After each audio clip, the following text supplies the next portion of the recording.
All right, today we're going to talk tickets. This is my lesson, Tickets 101. What exactly is going on in the ticket business now?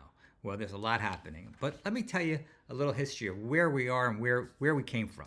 Okay, in its simplest form, you have an artist.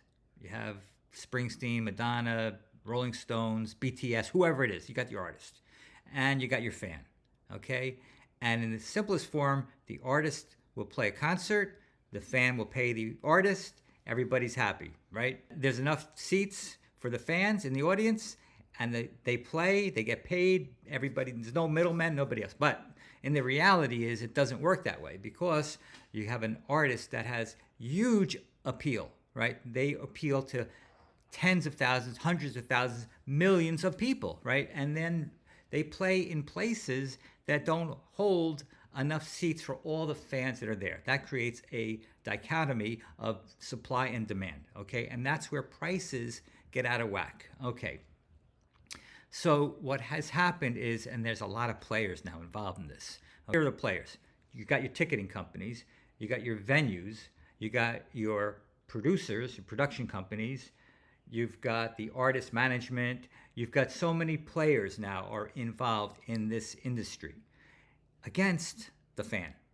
All the fan wants to do is give you his money, get his ticket, and go to the show, right? Simple, right? Should be simple, but it's not. It has become a huge business, right? And it's become out of hand. It's completely out of hand. All right, so I get worked up about this. I get really worked up about this. Why? Because there's so many players, big players here, but the only player that should matter is the fan, and nobody out there is representing the fan. Okay, there's all kinds of big money behind the scenes here trying to influence the government to make things happen, to change laws, but the fan has nobody. Okay, who's fighting for the fan? Nobody's fighting for the fan. You know why?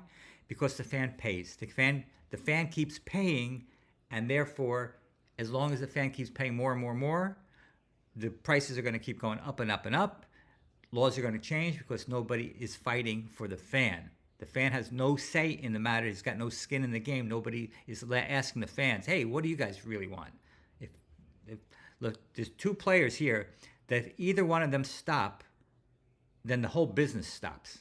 Why did that just happen? Balloon. Where did balloons come from? Why did balloons even come there? Anyway, think about it. If the fan stops paying to go to the show, there's no show. If the artist stops playing, there's no show, right? So both of these people are integral into this, the fan and the artist. Without either one of those, there is no issue about tickets. Okay, now I am going to get worked up about this. I have a little adult beverage here. This is Jarritos hard soda. It's going to keep me calm, I hope. And well lubed. Got to be lubed up for this because I got to be flowing. All right.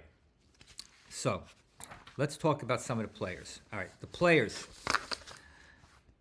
on the ticketing side. Okay, again, the fan has nobody. Nobody's got the fans back here. The government, you would think has the fans back, but they don't, and I'll tell you why later.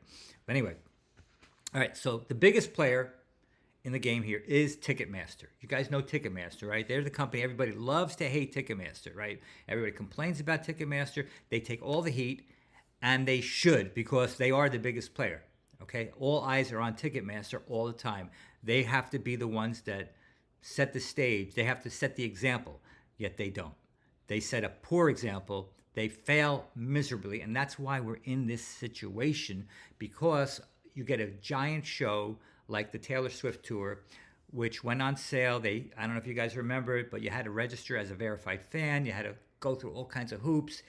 The sale was complete disaster. People didn't get their tickets.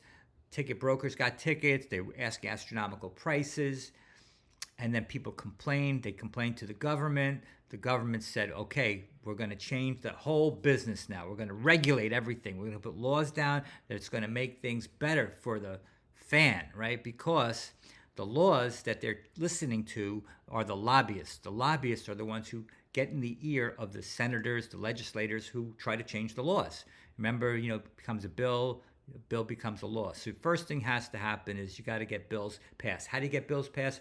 You influence your legislators, your senators, your congressmen, all the higher ups in the government have an ear out listening to what's going on in the world. They are listening to the lobbyists. The lobbyists come in there and they talk to the lawmakers and try to influence them to change the laws in their favor. Of course. Okay, so Ticketmaster is by far the biggest ticketing company in the world. Okay, they want laws changed in their favor.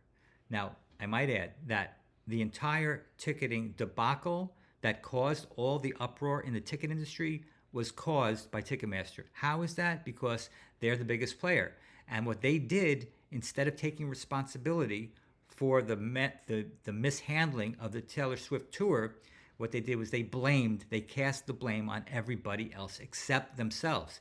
It's a diversionary tactic that everybody uses if they're in hot water. They're like, I didn't do it, they did it. Not me, them. And the them is the ticket brokers, the ticket resellers, anybody but themselves.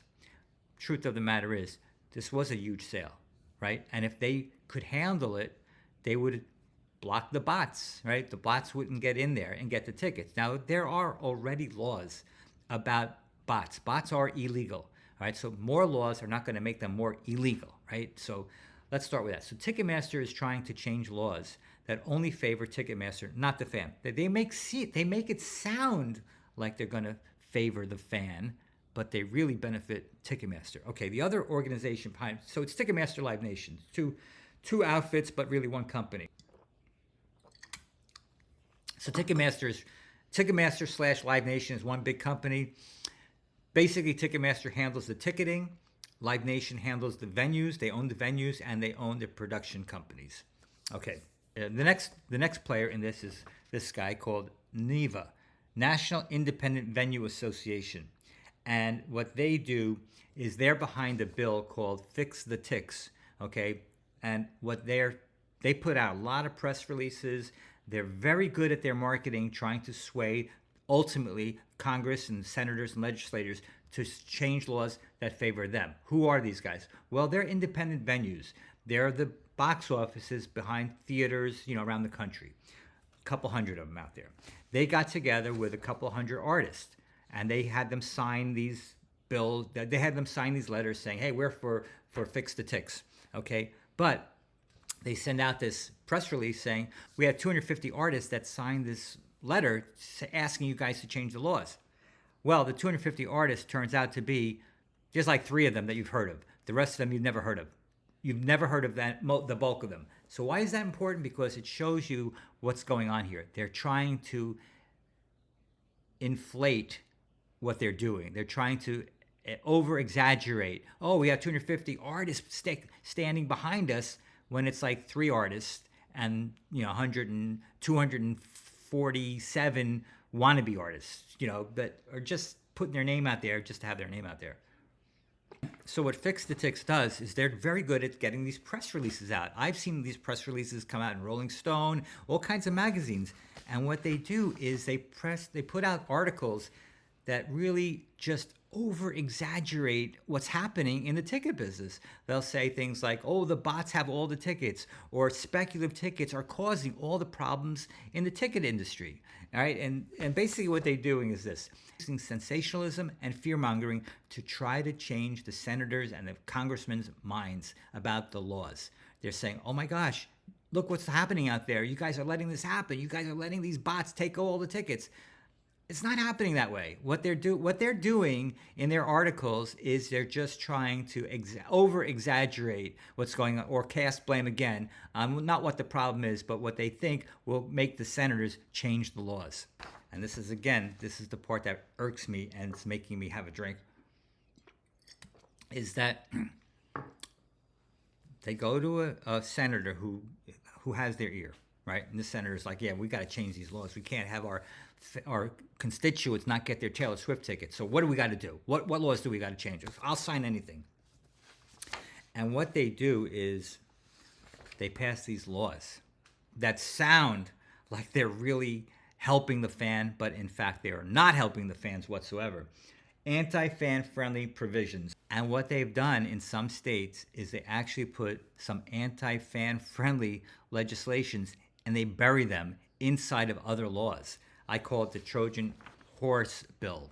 What's the Trojan horse? Remember from your history, they disguise something and it turns out to be something completely different. So they might be passing a law that sounds great, but if you read through the law and you really get into the nitty-gritty of the law, it has nothing to do with what is in front of the senators, and it only has something to do with what's favoring Nivea or Ticketmaster, the artist, or the box office. It does not favor the fan, and that's the bottom line here. You got to be really careful about these laws that are being passed that are under the table. These Trojan horse laws are doing in the fan and only helping Ticketmaster get bigger and screw over, basically just take advantage of the fan even more. Bottom line is this. The Fix the Ticks bill that they're proposing is not for fans. It doesn't give fans choices, and fans want choices. On the other side of Fix the Ticks is another organization called the Coalition for Ticket Fairness. Now, this organization is, I believe, backed by the ticketing companies, not Ticketmaster, but the secondary market like StubHub and Vivid Seats and Ticketmaster. I'm not sure what companies are behind the Coalition of Ticket Fairness, but I know this. They're sponsoring a bill called the Ticket Act. Okay, and the Ticket Act, out of all the bills that I've seen, is the only fan-friendly act.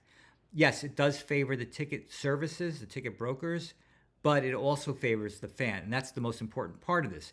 Ticketmaster bill, the Fix the Ticks, only fixes it for Ticketmaster, but the Ticket Act actually passes bills that are fan-friendly, and that's what this is all about. All right, so that concludes our first session here on Tickets 101. Who the players are and who they're trying to influence is basically what the first segment is about. The next segment is going to be about what are the laws that they're trying to change and what are the laws that they should change.